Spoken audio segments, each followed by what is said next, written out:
Picture a guy who treats the frontier like his backyard. That's Shaun Maguire, and he was gracious enough to join us on the show today to discuss energy breakthroughs, factory floors humming with humanoid robots, brain-machine computers, and space exploration. In fact, Shaun's even invested in a company who shoots satellites into outer space to beam light rays back at Earth and turn night into day. It's crazy stuff, and he walks us through exactly which of these sci-fi visions are already sneakily here today, which will upend entire industries in months, and which have the opportunity to reshape entire civilizations over the next couple of years. Some of the timelines even left me speechless. And that is what the Limitless Podcast is all about.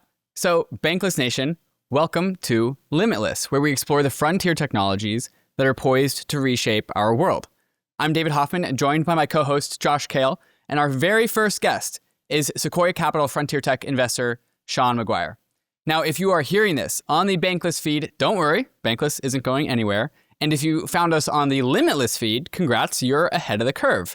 Limitless is a brand new podcast out of Bankless, focusing on frontier technologies and getting ahead of a rapidly accelerating future. Bankless will return to focusing on crypto and markets with Ryan and me at the helm. And Limitless is where Josh, Ijaz, and I, and also sometimes Ryan, will chase the future. How AI and other frontier technologies are going to impact our lives and what we need to know and do about it. If you're familiar with the Bankless cadence, you'll find yourself right at home with Limitless. On Monday, we're going to do deep dive interviews with founders and investors that are building the future. And then on Thursdays, we have the weekly AI roll-up, our fast-moving recap of the week's biggest AI headlines. Now, I'm pretty biased here, but I think the AI roll-up is truly the most accessible, informative, and engaging AI news show out there. So if all of this sounds like your jam, hit subscribe on your favorite podcast app or YouTube. There's a link in the show notes to go find Limitless. And if you don't mind, we would definitely appreciate a quick 5-star review and also sharing it with your friends to help more curious minds stay ahead of the curve. Your support, of course, powers everything we do. And so thank you for coming on the ride with us as we push into brand new frontiers. Now with that, let's get right into the debut episode on the Limitless Podcast with Shaun Maguire from Sequoia Capital. Bankless Nation, today on the podcast, we have Shaun Maguire. He's a partner at Sequoia Capital. Shaun's got one of the more interesting backgrounds that I've ever seen, starting out working as a physicist, working on quantum gravity, then spent time working at DARPA, where he was deployed to Afghanistan, then shift gears into startups and investing. He co-founded a cybersecurity company called Expanse, which was later acquired by Palo Alto Networks. And then he's also been an early backer of companies like Visa, Watershed, SpaceX. At Sequoia, he's focusing on early stage investments, especially in hard and frontier technologies, which is why we wanted to bring him on the show today. Shaun, welcome to Bankless. What's up, guys? Thrilled to be here. First of all, did not start with quantum gravity, started probably with an F in Algebra 2. So I've had a lot of failures before the successes. And unfortunately, I was on early backer in Visa. I think you meant Vise. And Vise, excuse me. Just all good.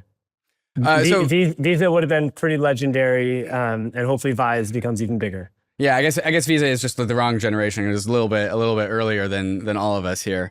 So maybe with that, since I need a little bit more help kind of understanding your background, just expand on your perch a little bit for listeners who just might need more context about, what your deal is, who you are, and especially as we get into more modern times with all of the crazy technologies that we have today, just explaining a little bit of your context and what interests you and how your arc has been, I think would be pretty helpful. Sure. Thrilled to be here. I've been a big fan of the pod for a long time. Appreciate it. So I'll try to keep this pretty brief, but I would say kind of my childhood was characterized by just like not listening to what I was told to do instead of paying attention in school or like even going to class a lot of the time. I just stayed home or would even in school would focus on my own learning. And I've basically been obsessed with computers, the internet, like then physics, then math, basically my entire life. Like computers really started at the age of 7. Mm-hmm. And so I kind of sacrificed not learning English very well for learning a lot about computers at a young age. And, I took it pretty seriously. I was really into building computers, really into like honestly understanding like how computers are made, understanding silicon at a pretty young age, and understanding a lot of industries. I've just kind of been driven by curiosity my whole life. I was really obsessed with the chemical industry as a kid. I'm happy to talk about the chemical industry today. To me, it's honestly one of the most fascinating industries in the world. It's $5 trillion a year in sales. No one knows anything about it. It's bigger than oil and gas. It's where everything comes from.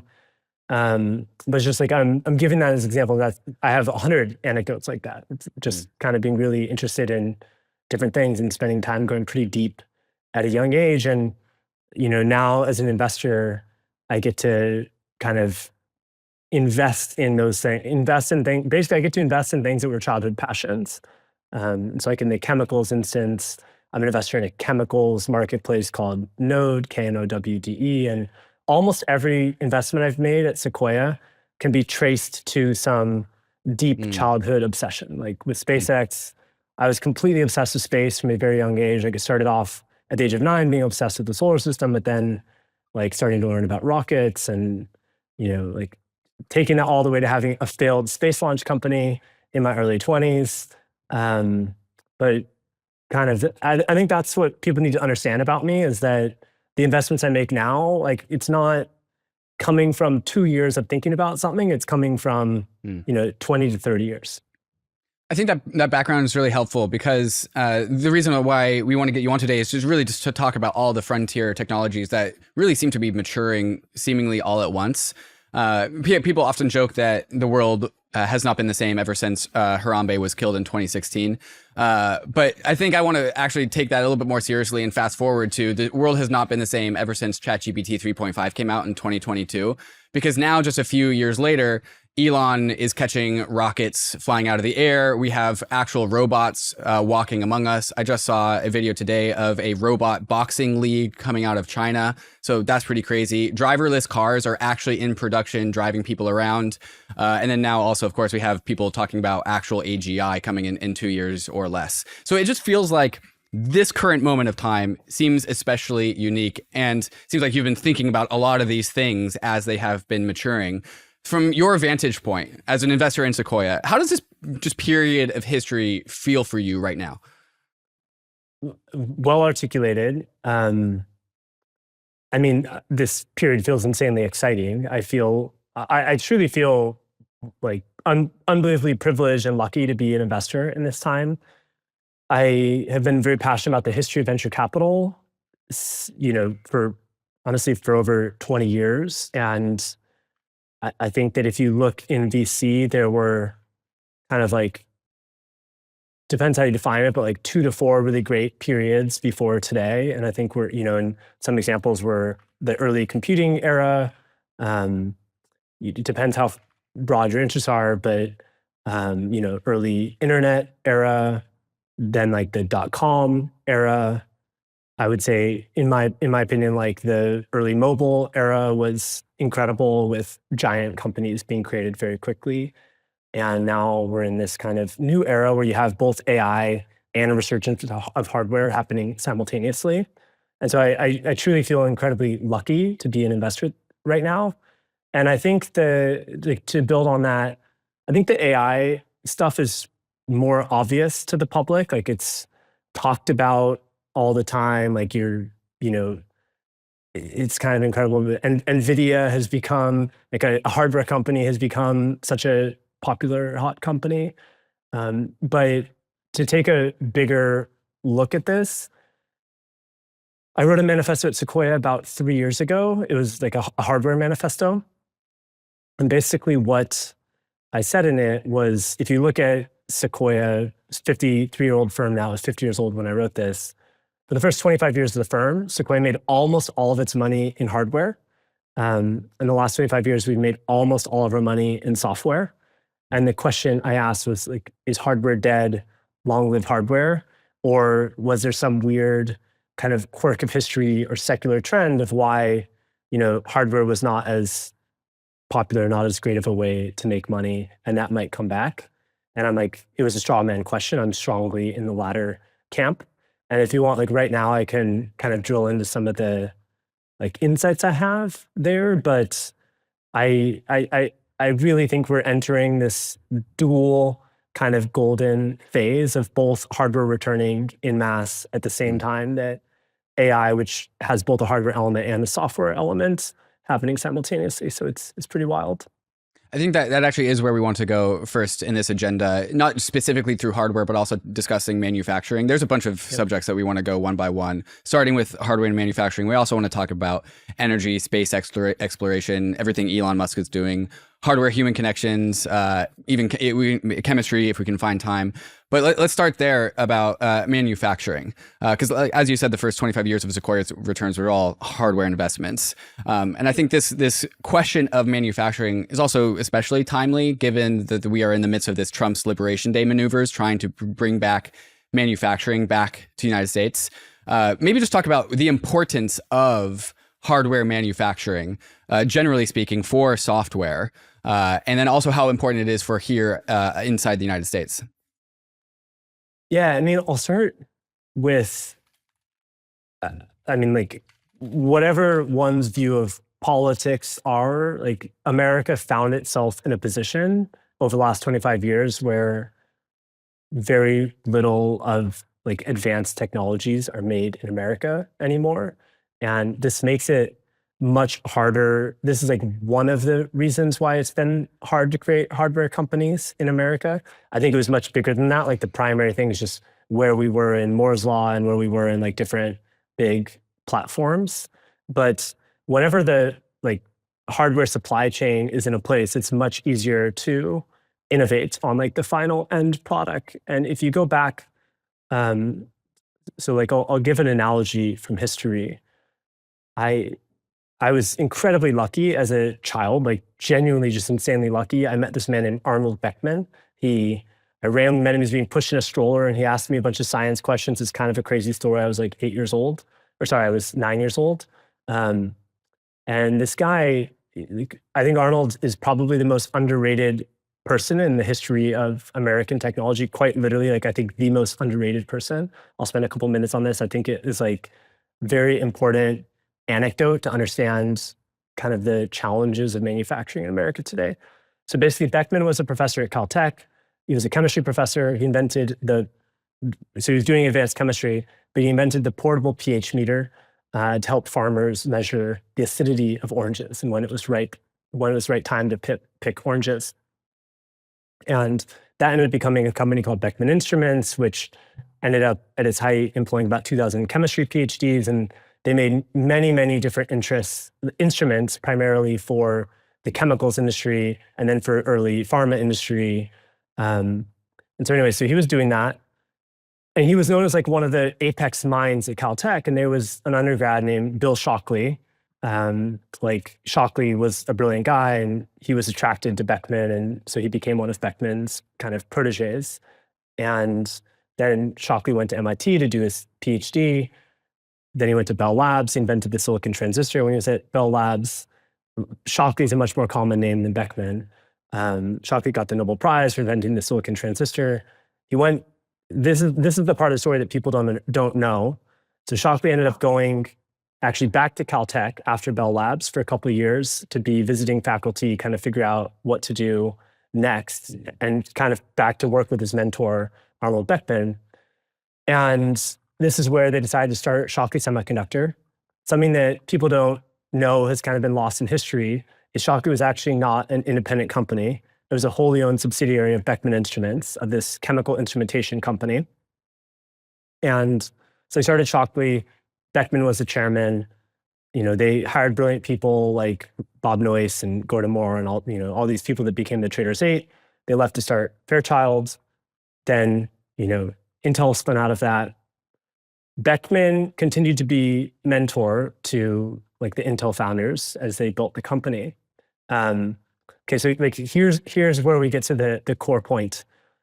For probably the first 30 years or so of building silicon, the hard thing was making wafers. Like it was making very pure wafers and other chemical processes. Like to make a silicon wafer has about 20 chemical steps.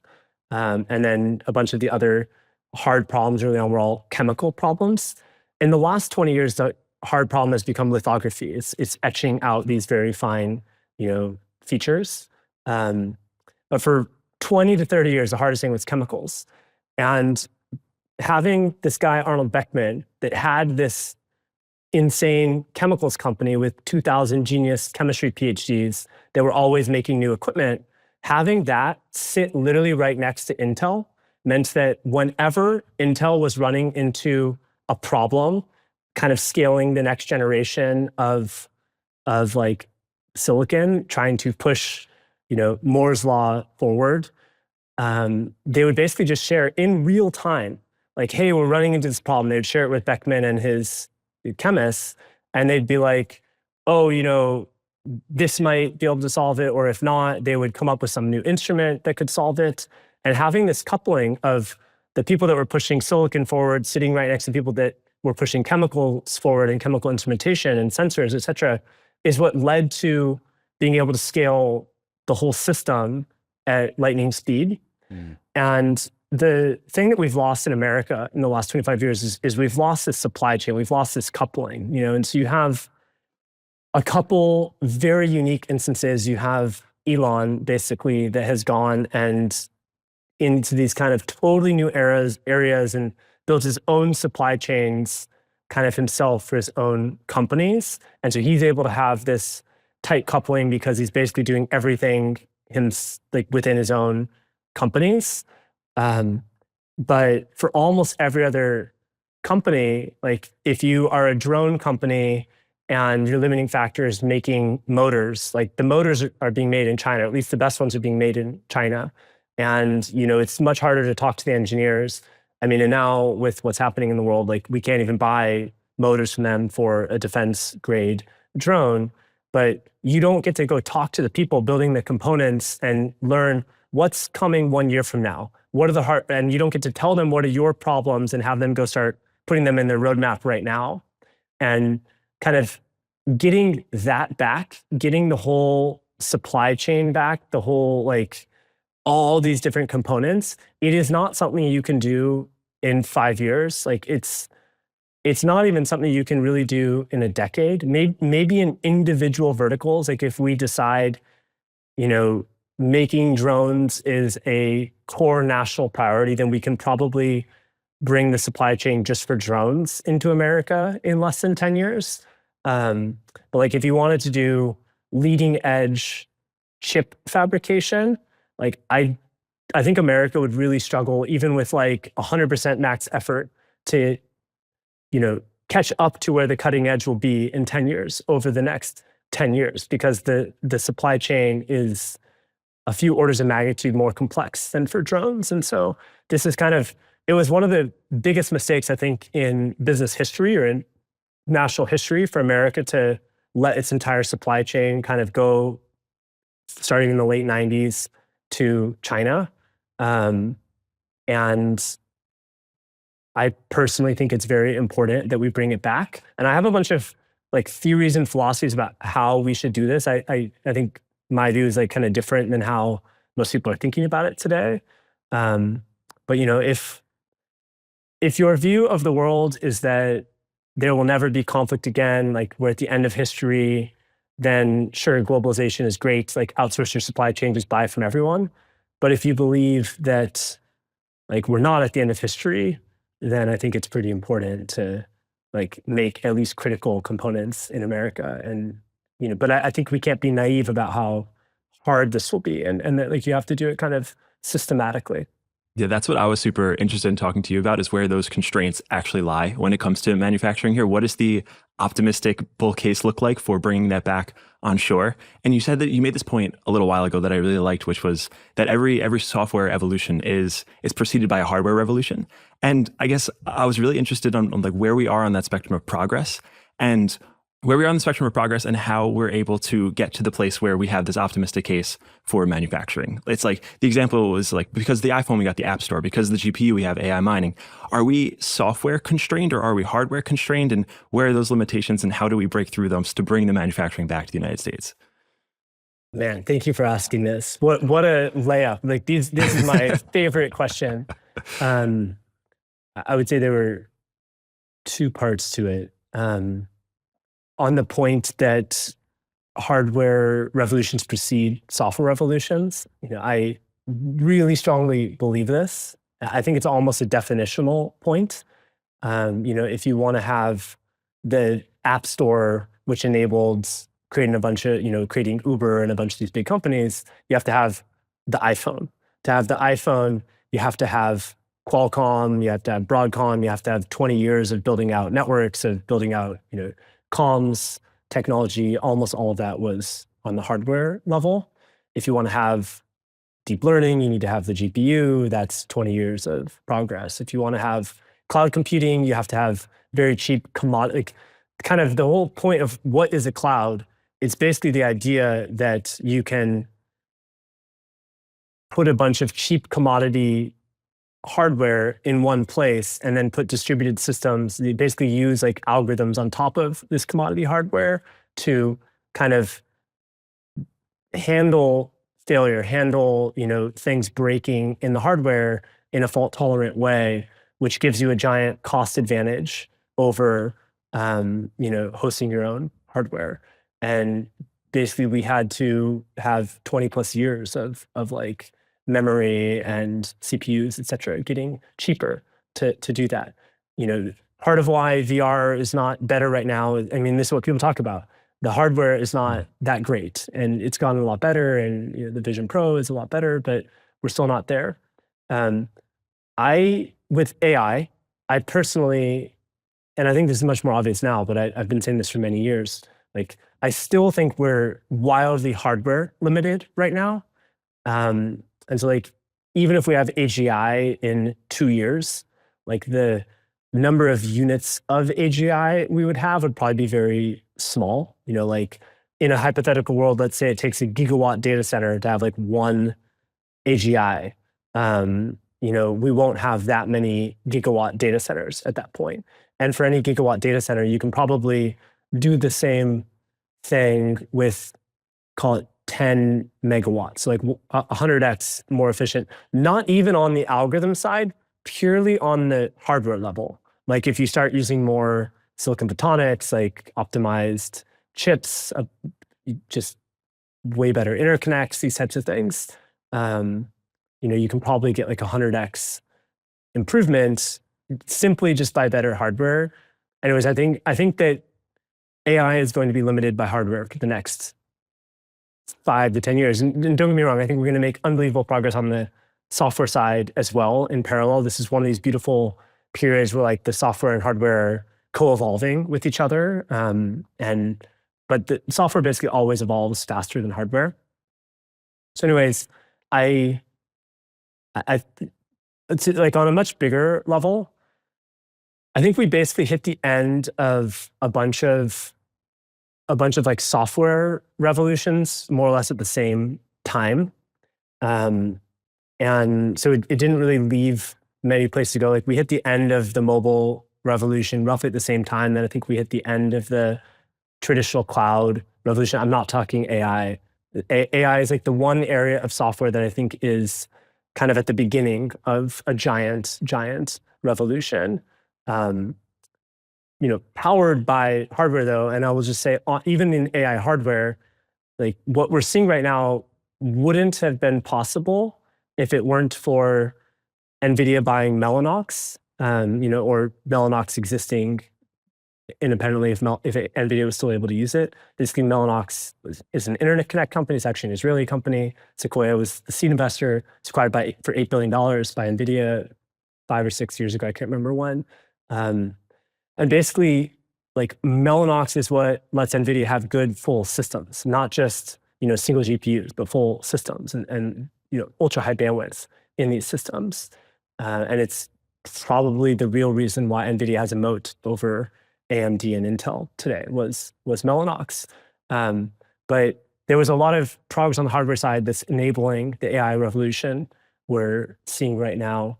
Kind of on the first question, which was how do we bring back manufacturing to the West? Like, what would that look like? I think we should all learn from the best examples we've seen. To me, the two companies in America doing manufacturing the best right now are SpaceX and Tesla. I'm wearing a SpaceX hat right now. Nice. Amazing company, my favorite company in the world. I'm sorry, I'm not supposed to pick favorites, but come on, SpaceX. Likewise, badass. It's just an incredible company. But basically, look, I think SpaceX is one of the only I think it's the only company I can think of, along with actually Mellanox, that is outperforming China across the board. Even Tesla is facing like very real competition from Chinese auto companies. And there's certain areas where Tesla's ahead. There's certain areas where the Chinese EV companies are ahead. But SpaceX is very far ahead of every Chinese rocket company. SpaceX should not take this for granted. They will never take it for granted. They work at maximum speed. But I think we should learn from the fact that these two companies were able to build supply chains, build giant manufacturing companies in America that are the best in the world in their categories. And I think basically the lesson that I would take away is, they started off with initial vehicles that were that had a market, but were like a low enough level of complexity that a company could do it. So like the Roadster for Tesla or the Falcon 1 for SpaceX, which was, Falcon 1 was not a great rocket, but proved that they can do it. And then it became the Falcon 9, which was an okay rocket. Before the Falcon 9 could be reused, it was still not at the state of the art, in the history of rocketry. There were probably some better rockets than the Falcon 9 expendable. But by starting with these things and vertically integrating along the way, it put these companies in a position to where then when they got to the Falcon 9 reusable, or call it the Model S, they had actually intersected and become best in the world in their classes. And they controlled their own supply chain. And so then as the companies scaled, they could keep investing in the supply chain. SpaceX announced recently that with Starlink user terminals, they're now even making their own PCB, doing their own PCB assembly, which is a much easier problem than say making a leading edge chip. But we haven't been doing much of this in North America recently. And so the fact that you start off as a rocket company and it leads all the way to be doing PCB assembly is just very bullish for manufacturing in America. And then once you have a big factory doing PCB assembly, the people that work at SpaceX doing that, someday some of them will leave and they'll actually know how to do this, and they'll probably start doing maybe they'll start a company that just does PCB assembly for other American companies, and just these things catalyze entire supply chains and then ecosystems beyond that. And so anyways, for me, I think a giant mistake would be America trying to intersect Chinese manufacturing in areas that are already mature or already on exponential trends. I think we have to go try to find what are the next areas, what are the things that are relatively new where we can go kind of invest in them now and get ahead and then build vertically integrated supply chains there. And we have roughly 2 today in, electric vehicle manufacturing with Tesla and SpaceX with space launch. But I think we need 10 of these. And honestly, I think that if America I think it's as simple as if you have roughly 10 SpaceXs and Teslas that are vertically integrated, primarily manufacturing in the West, that alone will basically make all of manufacturing, that's enough to revitalize all of manufacturing in the West. And so to take this one step further, I am unbelievably bullish on a 20-year timeframe on silicon photonics. So almost everything that we use today, with silicon are silicon electronics. So, a GPU it's electronics, the computation is happening via electrons, not photons. Almost every sensor we use is an electronic sensor. So a lot of the sensors in the iPhone, et cetera, are electronic sensors. Almost every, anyways, CPUs are electronic. Almost everything is electronic. Silicon electronics is so far along in its manufacturing curve that getting to the leading edge is very hard. I mean, hundreds of billions of dollars minimum, plus 10 years at a minimum to even have a chance of getting to the leading edge. And I think you even there probably wouldn't catch up. silicon photonics, in my opinion, is just now getting to the point where like the first real commercial applications have started to happen. And once you have first real commercial applications of something, that's when you get this feedback loop where you start to get revenue, which causes investment, and that drives the cost down because now you're building fab facilities that are optimized for photonics, not for electronics. And then as the cost goes down, you can make other products, and then the supply chain gets better, and we get better at making reliable, lasers that go on chip, which are a prerequisite for silicon photonics. And I mean, I could talk for a long time about silicon photonics, but I think silicon photonics will be as important in the 21st century as silicon electronics was in the 20th. And I think that no one is ahead right now. Like, this is something where America can easily win in silicon photonics manufacturing if we're to kind of do it the right way and be smart about it right now. That said, like, both China and Taiwan they feel the same way. And I think they've identified in the last like 18 months, silicon photonics as critical technologies for the next, 2 decades. And so they're now just starting to very heavily invest in it. And I'm gonna take this a little further. Like, these things are of national strategic importance. And so with TSMC, until about 18 months ago, TSMC was willing to, so when you make a chip, there's many steps to it. One step is fabricating the device. Another step is packaging it, which is kind of when you take the chip or whatever and you kind of more or less like put the hood on it and put all the wires that come in and out of the chip, and you test and make sure that everything is kind of working properly, and a few other steps in there.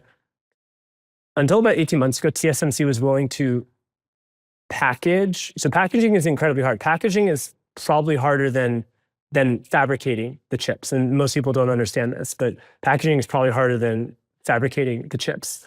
And TSMC was willing to package silicon photonics chips made by other fabs. Like, if you had a chip made by Global Foundries, TSMC was still willing to package it because TSMC is the best in the world at packaging chips. But in the last 18 months, they basically stopped packaging silicon photonics chips made by other companies. So you have to now do everything with TSMC, which basically makes a strong incentive for the leading companies to only work with TSMC, which makes it hard for any other company to kind of get inroads in silicon photonics. And so I think this is like highly symbolic of how strategic Taiwan and TSMC view, which are deeply intertwined, view silicon photonics. For what it's worth, I think that's smart of them. Like, I don't blame them. I think that's brilliant. Like, great leadership by Taiwan. They're playing the game the right way. But it's I think real confirmation of my point of how important silicon photonics is. And this is one area, like, if America can stay at the cutting edge of space, get to the cutting edge of silicon photonics, stay at the cutting edge of EVs.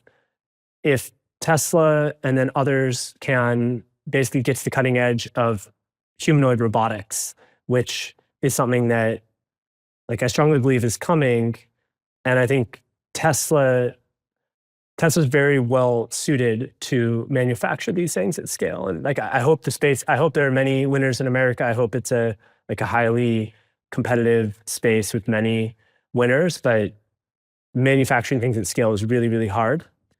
I think Tesla's very well suited for making humanoid robots.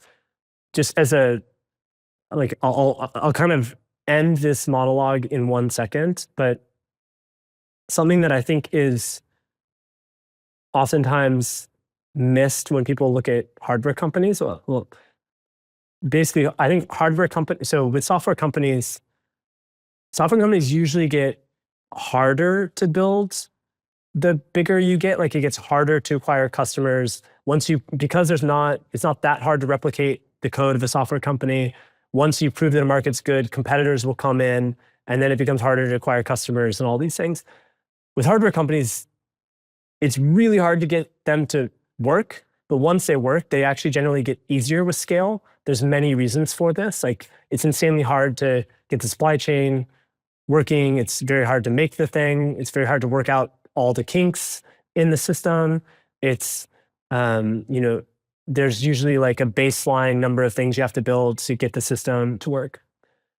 But once you have a working, like, if you look at basically every hardware company in history, almost every hardware company has produced many of their own products organically.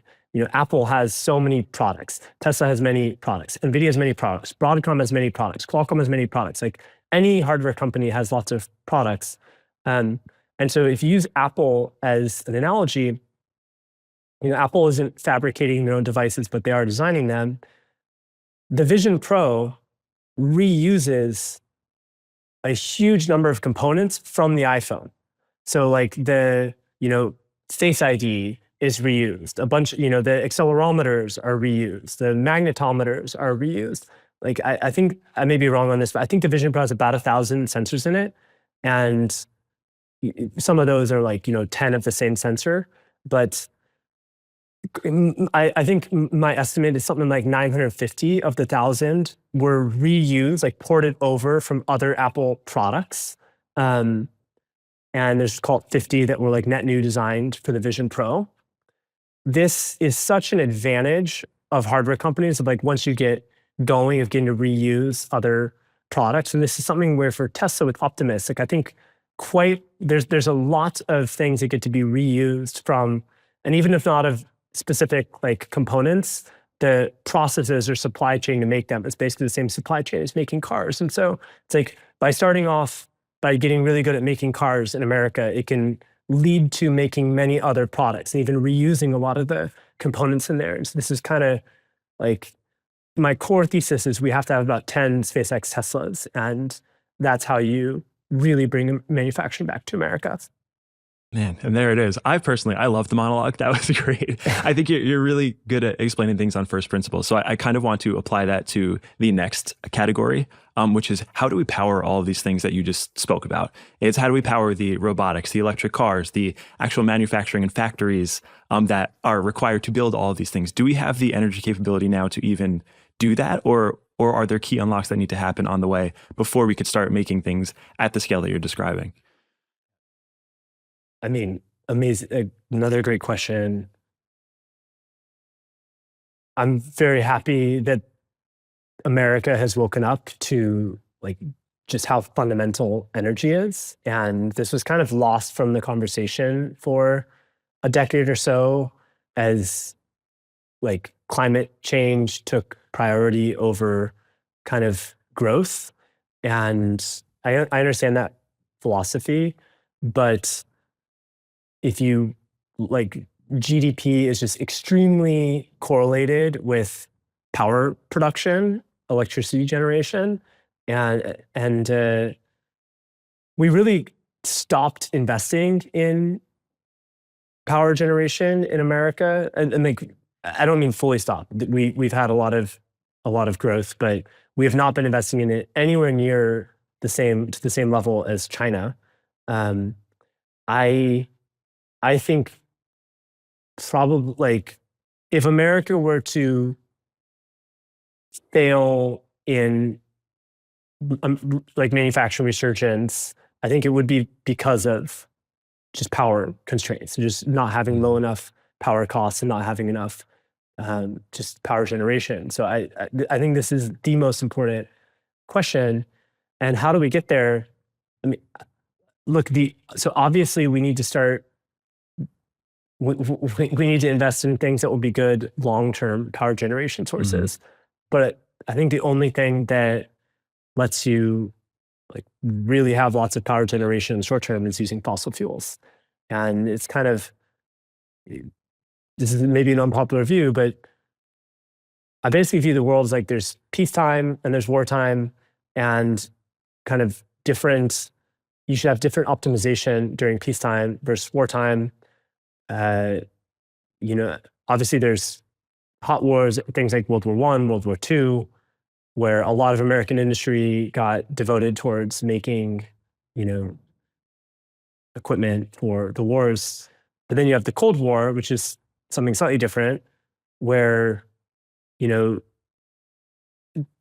just, this is again an unpopular view, but you just have a different set of rules during war. And personally, I'm glad that America fought the Cold War. I think there were many blunders during the Cold War. Like many aspects of the Vietnam War were giant mistakes and stupid. But I think it would have been a much worse outcome for the world if America would have just ceded the world to the Soviet Union and basically let communism spread. So I'm generally very happy that we did this. I personally think we're going through a very similar thing right now with China. It's Cold War 2.0. And like China is not playing by their, they have a wartime attitude. And I think it would be foolish for the West to not simultaneously have a wartime attitude. And kind of a end byproduct of this is I think that we need to be investing like crazy in fossil fuels right now, because I think the stakes are too big. I think like liberal democracy is at stake. That's my personal view. I'm happy. A lot of people would disagree with me on that. And I don't think it's as clear. I think that China has been very strategic with not making this as obvious as it was during the Cold War. I think they learned from Cold War 1.0 and some of the mistakes made by the Soviets. But I think basically in the short run, we have to really deregulate fossil fuels. Granted, with we should do it as clean as possible. And this is something where there's a pretty big narrative violation. If you look at the CO2 emissions of a clean coal power plant versus a dirty coal power plant, you can have wildly more efficient coal power plants. And, hopefully we don't use too much coal, but things like natural gas, we should be using huge amounts of gas right now. But at the same time, we have to be investing in much better longer term technology. And to me, that's solar is unbelievably important. Solar is basically at a point right now where the price per watt, nothing will ever catch up to the cost of solar, nothing that is even close to working today. Fusion could get there, but with uncertain timeline. Nuclear, I don't think can catch up to solar, is my kind of personal opinion on this full systems level, given where solar is now. If we were to go back in time, if we had a time machine, we went back 30 years and we deregulated nuclear 30 years ago and let nuclear go down an exponential cost curve starting 30 years ago, I think it would probably be way ahead of solar today. And I don't think solar would have even gotten to where it is now, because we wouldn't have needed it. Nuclear would have been so good. But I think America should be investing very heavily in nuclear, even though it won't be as low of a cost as solar.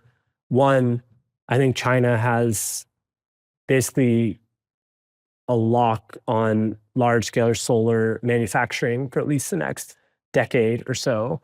And they basically control the supply chain of a lot of the components that are required to make solar panels. And so just from a strategic perspective, I don't think we can only rely on solar. And so I would be investing in nuclear. To have nuclear be even reasonable cost, you basically have to build at least 100. You have to build a bunch of nuclear power plants using the same design, basically the same construction crew, et cetera, where you get economies of scale and people kind of learn what they're doing on the first one and do it more efficiently by the fifth and then 10th one. I would love to see America, start building another 100 nuclear power plants, if nothing else for the strategic significance. But in the immediate term, I think we need to really invest more in natural gas and other fossil fuels. Awesome. Yeah, I was super curious in the dynamic between fossil fuels, nuclear, solar. Which one will be more important on what timescale? It sounds like solar is the best medium term prior to getting nuclear, which leads me to a fun question that I'm just super interested in because it seems too good to be true. You're invested in this company called Reflect Orbital, which is literally planning to take rockets and send satellites up into space and reflect them down onto solar farms at night. Is this possible? What are the dynamics of this? Like, is this where solar is headed to? So it's a complex thing to answer. So one of my lessons of being an investor now for basically a decade and being in startups for 20 years is, so I'll use an analogy from Varda. So did you guys know Delian's company, Varda? Absolutely, yeah. So I love Delian. He's a character, smart guy. I passed on the Varda seed. And I have no idea if they'll make it as a company. Like it's always impossible to predict these things.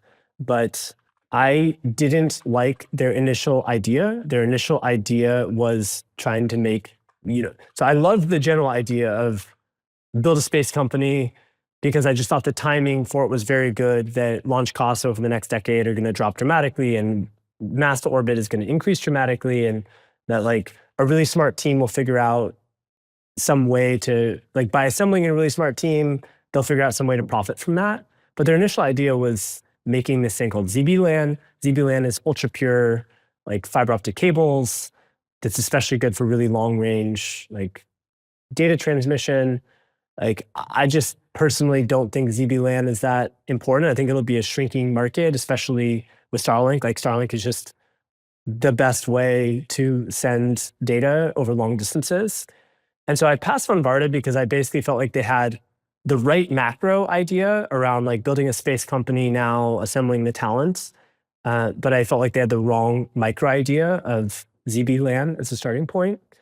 And a lesson for me from that was like, if you think that the macro on something is unbelievably good and the team is insanely good, and it's a seed investment, even if the micro idea is, you're not fully certain about it, then you should just still make the investment, and that an unbelievable team will like take advantage of the macro tailwind. And so for Reflect, it's a very similar thesis for me. Again, I think almost everyone is underestimating what the space economy is going to look like in a decade. Like in 10 years, people's minds are going to be blown. Like we are certainly going to have some infrastructure on Mars. Like Elon's talking about, there's a Mars launch window every 26 months. The next one is end of next year. SpaceX is trying to send some uncrewed by human, but crewed by Optimus starships to Mars. Then I hope they make it. And I think they have a real shot, but I don't think it's guaranteed. But I think in 2028, in the next window after 26, I think it's basically guaranteed that SpaceX sends some starships to Mars.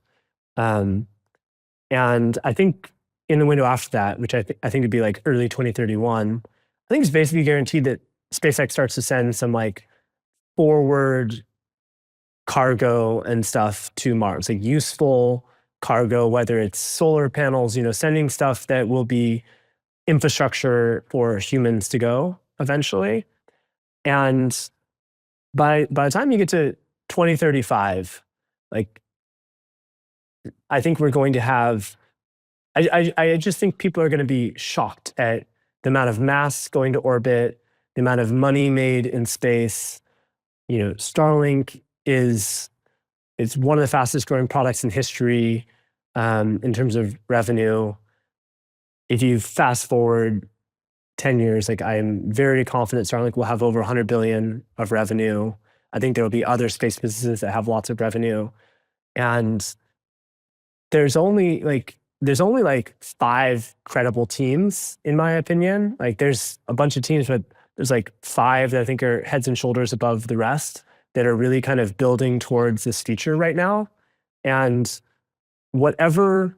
I can't tell you exactly what they'll do that will be valuable, But I think just this, like learning how to actually do things in space and assembling teams that are absolutely cracked, that know how to do things in space right now, I think it's like buying land next to the railroad stops. Like when you already knew that they're being constructed. You knew the railroad lines were being constructed and you knew where the stops were, and you go and buy the land at the stops. And you maybe don't know exactly how you're going to develop it, but you sure as hell know it's going to be really valuable. And so that's kind of how I view, honestly, that's how I view Reflect. Like I bought gold, like A+ real estate. It's like I bought the real estate right next to the San Francisco station at the end of the Trans-Pacific Railroad.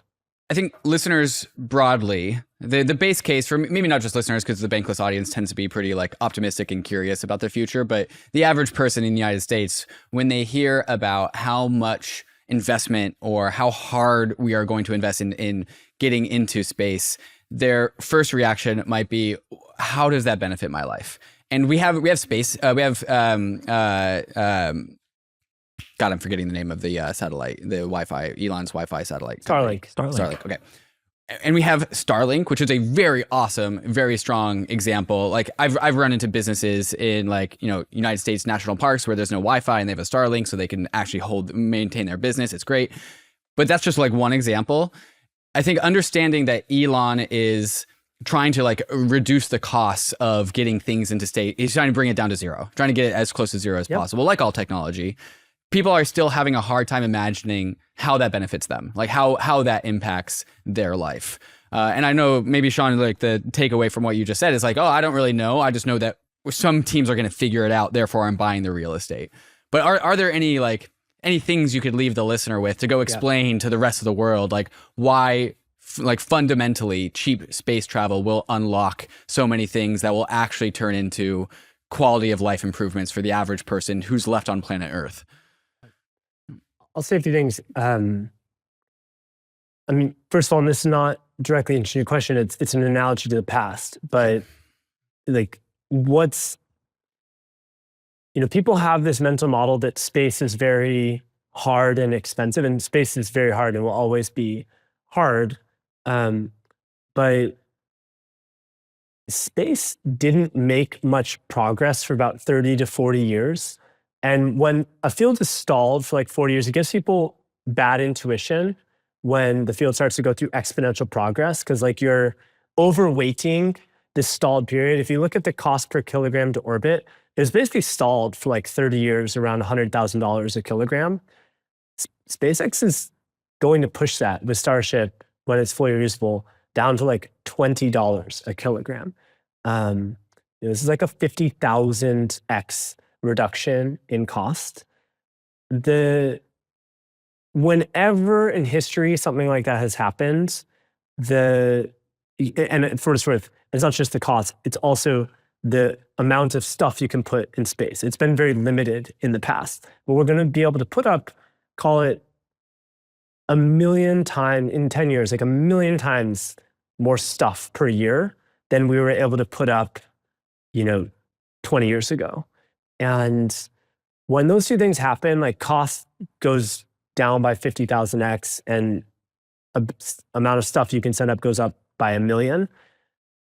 Literally the only analogies I can think of that are like semi-appropriate are early railroad like era, where you went from needing to take a horse-drawn carriage across America, where you had a very high chance of like dying or getting a vicious disease along the trek, to you could just very easily and comfortably send extremely large amounts of stuff very cheaply across America, and all the businesses that unlocked, and what it did to the value of real estate in the West. And the other analogy is like early shipping and like the invention of the ship and then discovery of new places and what that did to like the global economy. I really can't stress how like this is basically the same thing. We are going to have railroad to space. We're going from horse-drawn carriages to space to railroad to space. Like that is happening right now. and over this next decade. And in terms of what the businesses will be, I think that, again, I would look at when NASA was at its peak and was still able to take risk before the Challenger shuttle disaster. They invented, like, when you have this clear goal of like, we need to win the space race, we want to put humans on the moon, we're willing to spend a lot of money to do it. There were so many spin-out technologies that came as a result that deeply benefited just regular people, whether it's breakthroughs in radio technology or, like the microwave oven, or all sorts of materials that were used in many different products, on and on and on and on. As SpaceX builds a city on Mars, whatever you think of like the value of that city, the technologies that are going to go into building that city will be unbelievably valuable on Earth. And there's something very ironic that when you try to solve the even harder problem where you're more constrained, it's actually in some ways easier to solve some hard problems. And if you want, I can get into why I think that is. But here's some of the things that are going to come from building a city on Mars. We're going to have better farming tech than we've ever had before. It's basically going to force us to figure out how to actually do vertical farming, which no one has you haven't had SpaceX-level engineers go and try to solve that problem. We're going to probably, I think that there's going to be huge breakthroughs in power production. I don't know exactly what will make sense on Mars, whether it'll be like nuclear or solar, but there will be huge breakthroughs in that.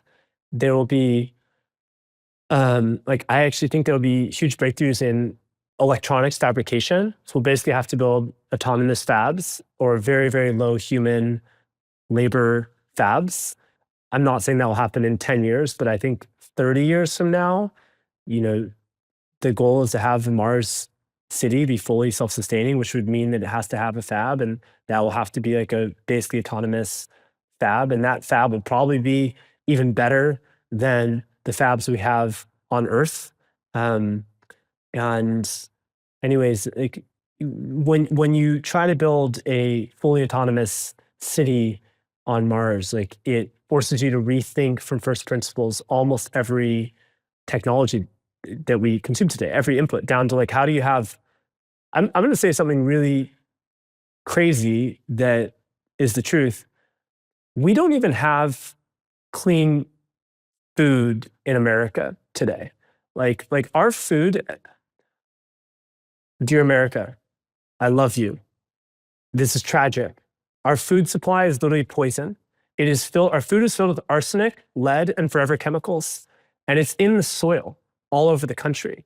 And we can't get rid of it, or we haven't built technology yet to figure out how to get rid of it. I really only started to understand this over the last 6 months or so. A founder that I work with, who's a very smart guy, started measuring, doing detailed chemical analysis of soil all over America. And it's literally all contaminated. And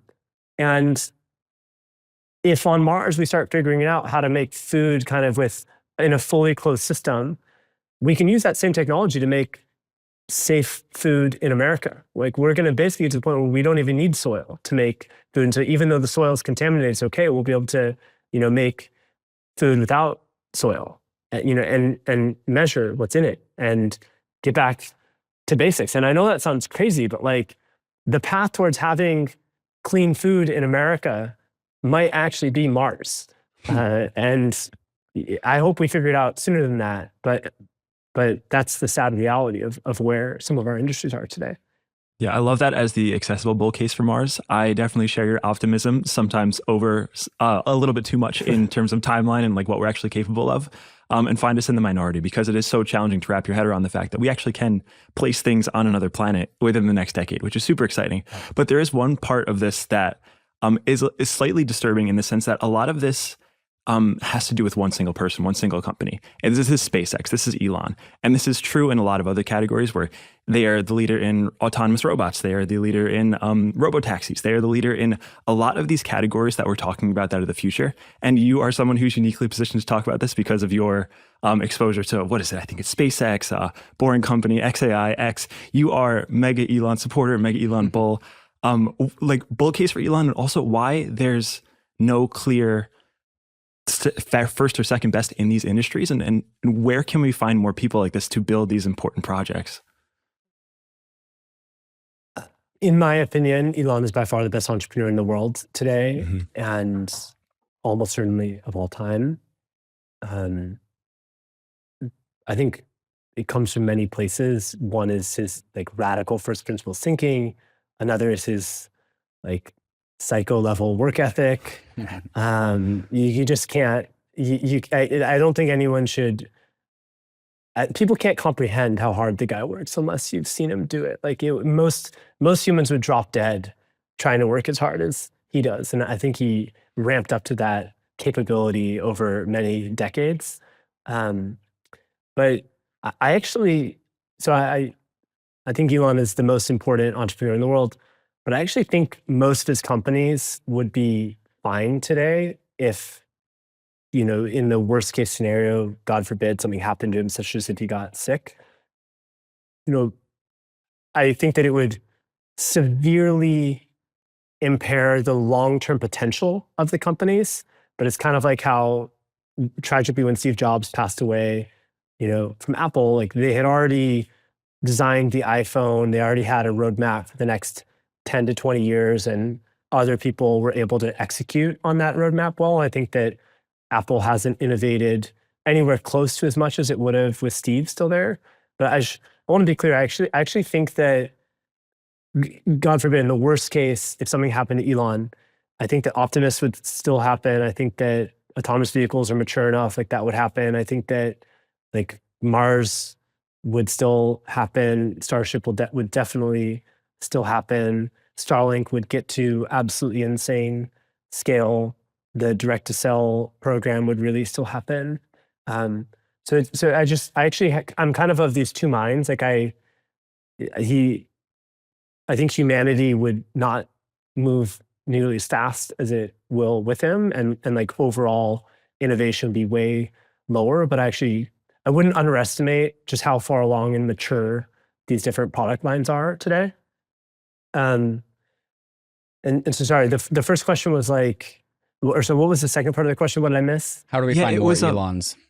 Yeah, where are the second best companies? Where are the companies that are also going to take us to Mars? Is it just one, and will it just be one? Or are there other people capable, and what does it take to build a company like that so that there is more people working on these hard problems? I don't think you can create an Elon overnight. Like I think Elon is Elon as an individual is the product of 50 years of pain, like suffering, work, compounding all of this. I really believe that.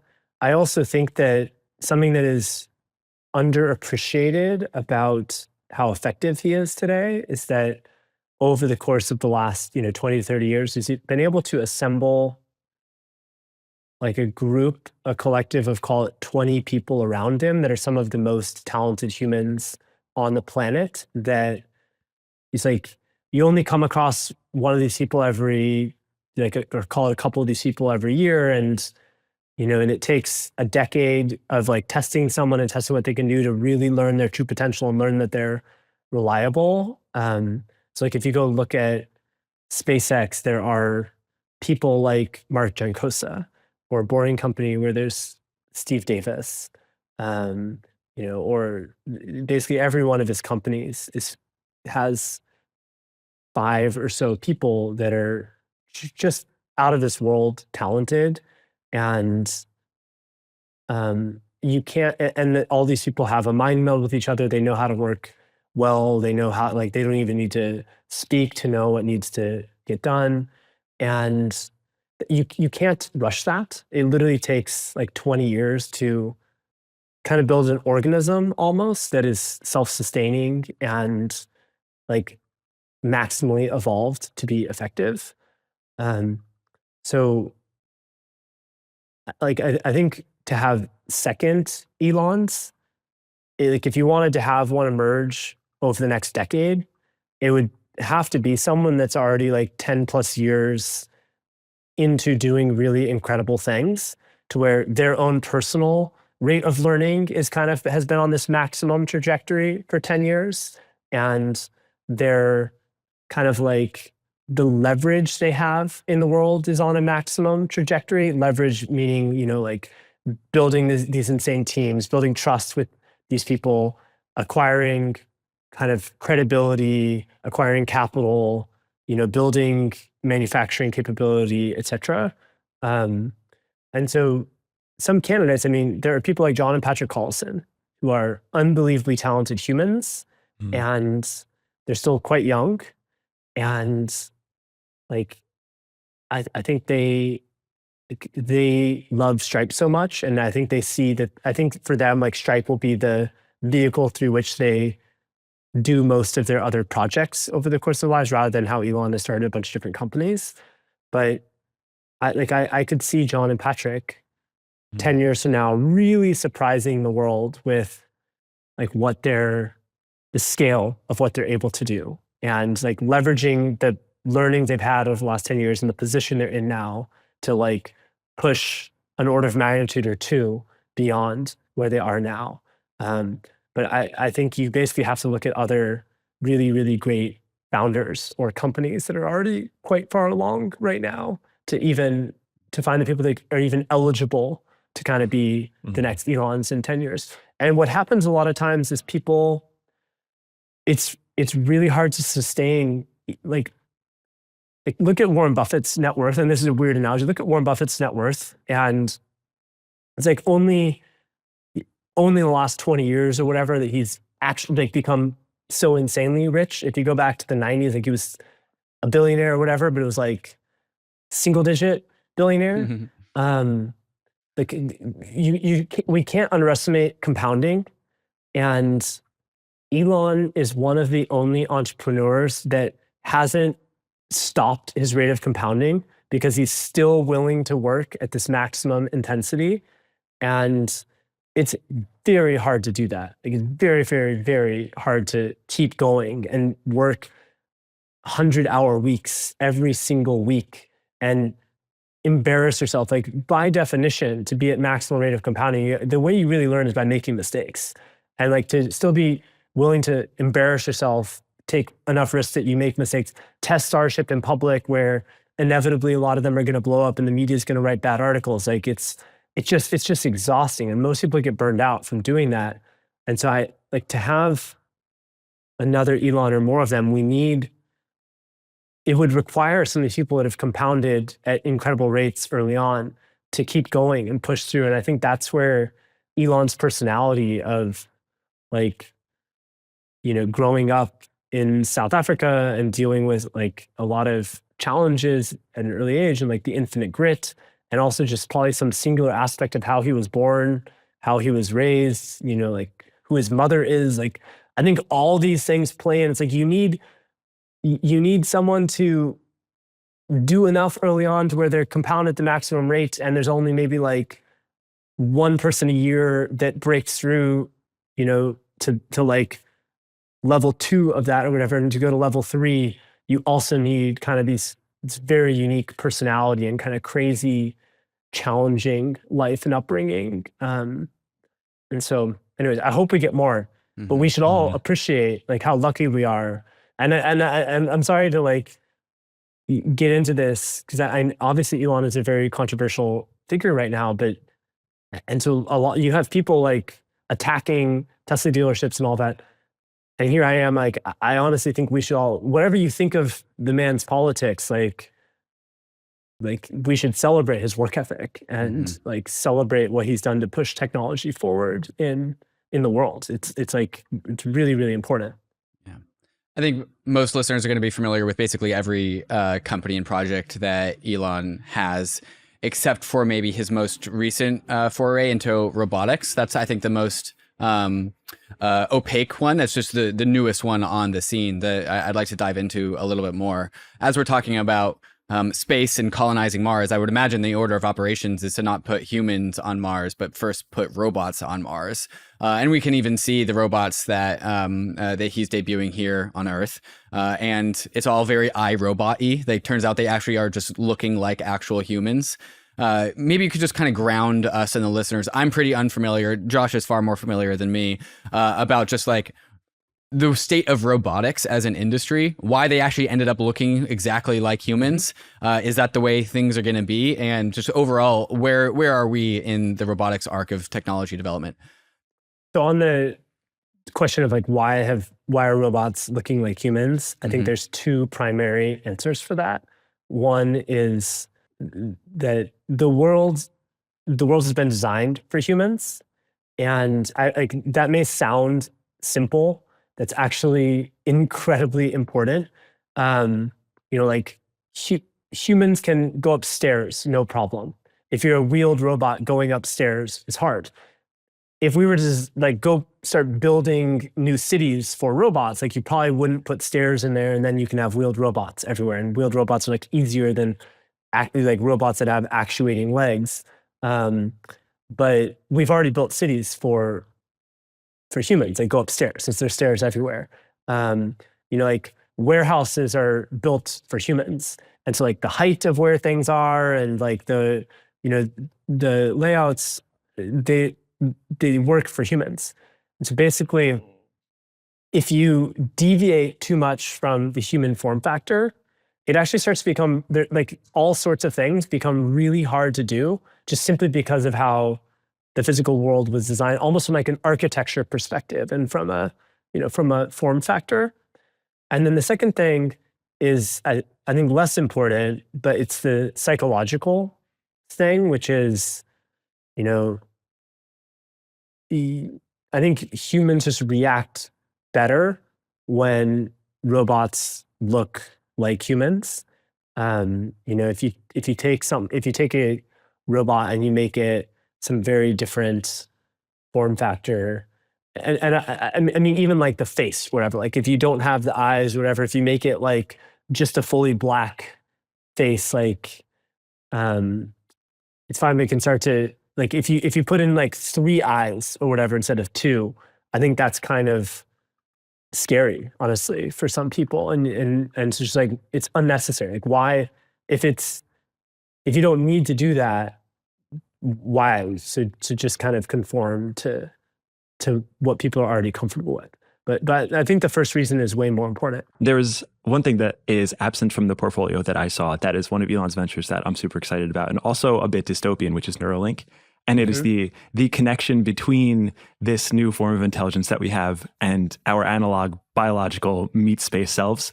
And I'm curious of your takes on just brain-machine interfaces in general, the practicality or even realistic version of what those look like.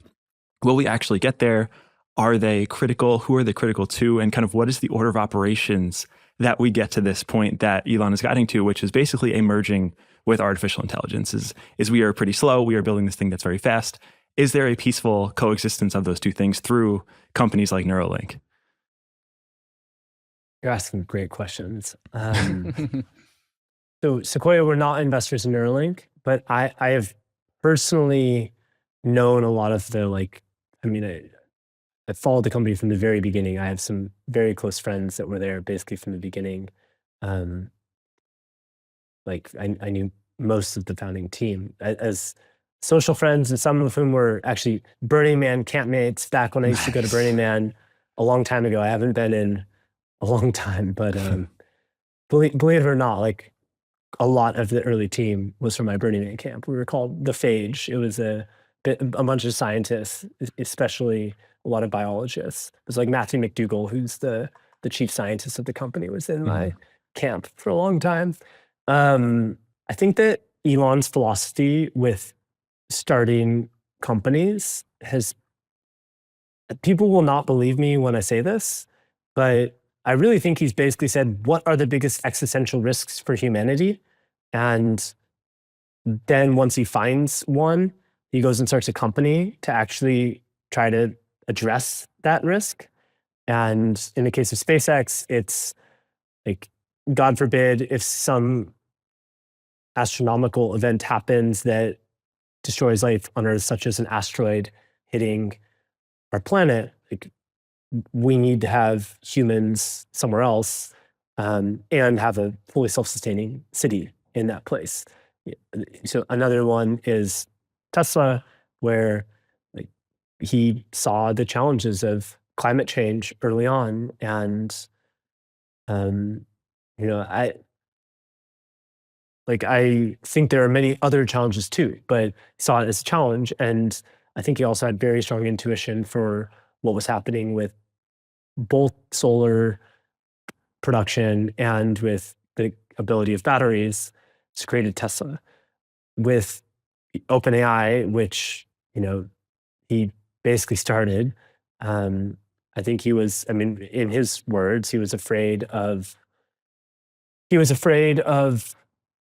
other people building AGI or superintelligence that that were not maximally truth-seeking and were not taking safety as seriously as he wanted. And so he decided to create an AI company or AI nonprofit to go try to be the first to superintelligence. I'm sorry, I said AGI and superintelligence. They're different, slightly different things, but so let's say superintelligence, not AGI. But to try to be the first to superintelligence and to do it in a maximally truth-seeking and safe way. In the case of Neuralink, I think it's like once he started working on AI, felt like the time scale for superintelligence is closer than most humans would have thought a decade ago. And that we should have a company that, and on superintelligence, even in the case of trying to do it in the safest way, I think the numbers he's said in podcasts and things like that are like, even in the best case, he thinks it's something like 80% chance that superintelligence is safe for humans and that everything happens very smoothly. And, hopefully he's wrong. Hopefully it's 100% or 99.9999% or whatever. But I think he said about 80%. And I think Neuralink is a hedge against that and granted, when you started the company, I don't think anyone knew the exact time scale of when we'd get to superintelligence. Now, I think most people in the field would say we're probably going to get superintelligence like meaningfully before we have high bandwidth, like readily manufacturable brain machine interfaces. But if you go back like 7 years, and if you would have thought it's like 20 years for superintelligence, we maybe could have intersected that, kind of, or even got there ahead of time with brain machine interfaces. And there's actually a hedge against, call it slightly dangerous superintelligence, because and there's like a radical idea that a lot of people would disagree with, but you can basically merge with that superintelligence. Mm-hmm. And I don't want to put words in his mouth. Like that may not be how he was thinking about it. But I think that no matter like the level you want to take this, I think that's like the furthest extreme. And I don't mean merging like the Borg. I mean like, like having a symbiotic relationship that, where humans get leverage from this and are better able to understand like the superintelligence and what its goals are. Anyways, I think that basically everything in, the last one of the Boring Company, maybe that was not an existential, I think that's probably the only one that's not an existential threat to humanity, but traffic is really damn annoying and we can have much, much higher quality of life by solving traffic. And then with X, I think that was existential to humanity. Maybe not like X, maybe not human life, but definitely to democracy. And like I'm strongly in the camp that freedom of speech was on the way, like the way out the window. And so I personally think it was necessary that something had to be done with X, which I think has had a cascading effect across other platforms.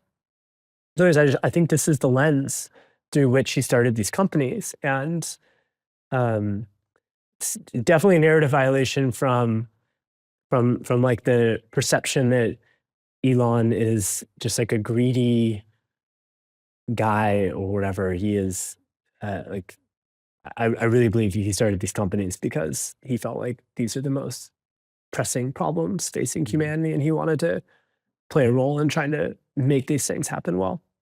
Mm-hmm. I think identifying all of these industries that are critical for humanity is definitely the main motivations for the topics that we discussed in this podcast today. We talked about a lot of just frontier technologies. We covered a lot of ground. But I want to ask this one final question as we wrap things up here.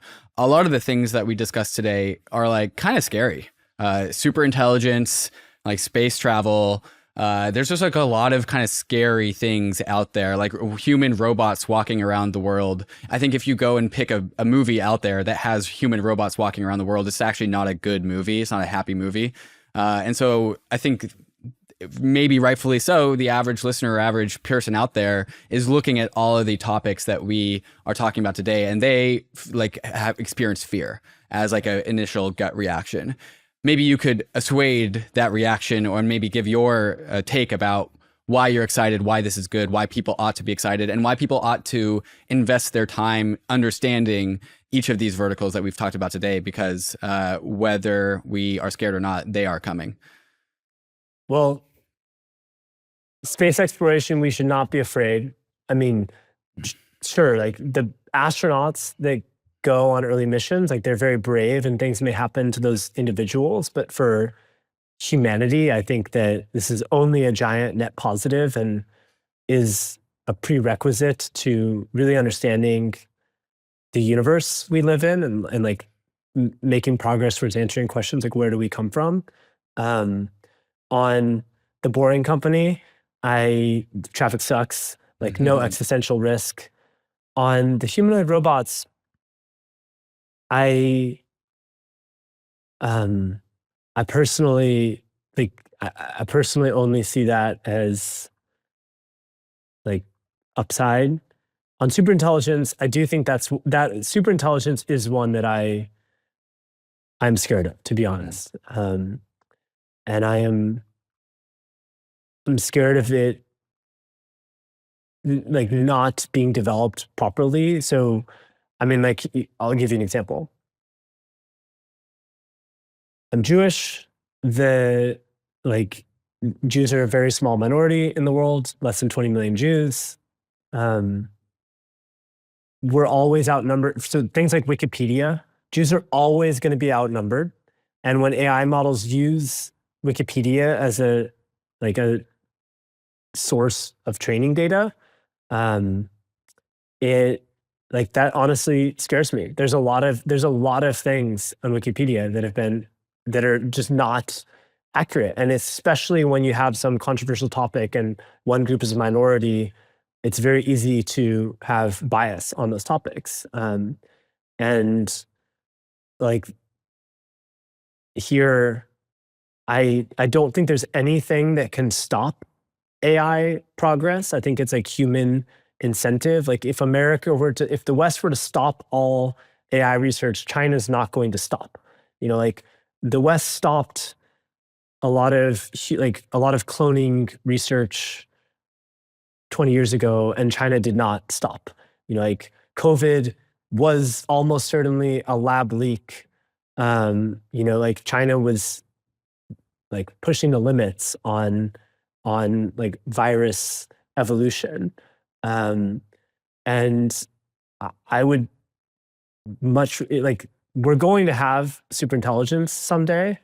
And I think it will be much safer if there's multiple kind of competing superintelligences, some of which hopefully are like good and developed, hopefully all, but like having some developed by people that I like and when you have the diversity of these things, I think it helps a lot, and they can keep each other in check. And, you know, if they're all developing and they have roughly the same level of performance, it may, like humans, we may get to the point that humans can't even find the mistakes in the superintelligence. One superintelligence will be able to find the mistake in another. And, you know, that's actually very useful for keeping these things honest and pushing the development in a safe way. And I just, like, cat is out of the bag. It's going to happen. But I think like we do not want only one person to have this capability. I think you asked me to be positive, and I'm not being positive, but like when nuclear weapon research, when you get to the point in science where the jump from the science to a working product is not that far, call it like $1 trillion in today's dollars. If it's valuable enough, like a government will make that jump. And, you know, like nuclear weapons are an example. And I'm really glad that that America got nuclear weapons before the Nazis. And I think, you know, then when multiple people have them, like I think it was very important that we kept it to only nation states having these tools, because nation states have like a strong incentive to not use them. Terrorists don't have that strong of an incentive. Like if you don't control a large landmass, if you don't have a city that you're responsible for, et cetera, like the mutually assured destruction theory breaks down. With like superintelligence going to happen, I think there's like a 95% chance, in my opinion, that it is very positive and everything goes great.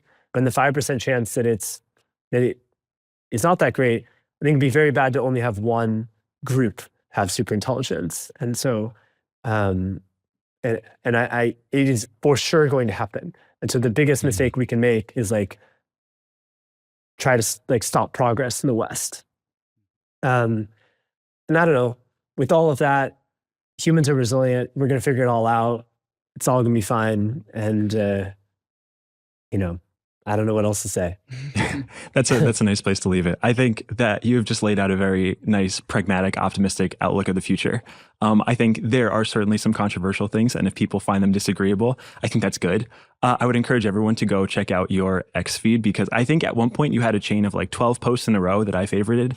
I think one of the things I admire is your ability to just break down things to very clear first principles, but doing so for ideas that are often controversial and not broadly accepted. So I think it's great to open up the conversation. I would encourage everyone to go check it out. And just thank you very much for joining us today. It's been a pleasure. Last thing I'll say, I mean, thank you, other than thank you for having me. Look, I'm going to be wrong all the time. I'm going to say things people disagree with. I think we lost the ability in the West to have reasonable disagreements in the last decade or so. And I'm sure I'm wrong on a lot of stuff. I welcome the conversation, and I hope others do the same. Shaun, thanks for coming on today. Thank you, guys. Appreciate it.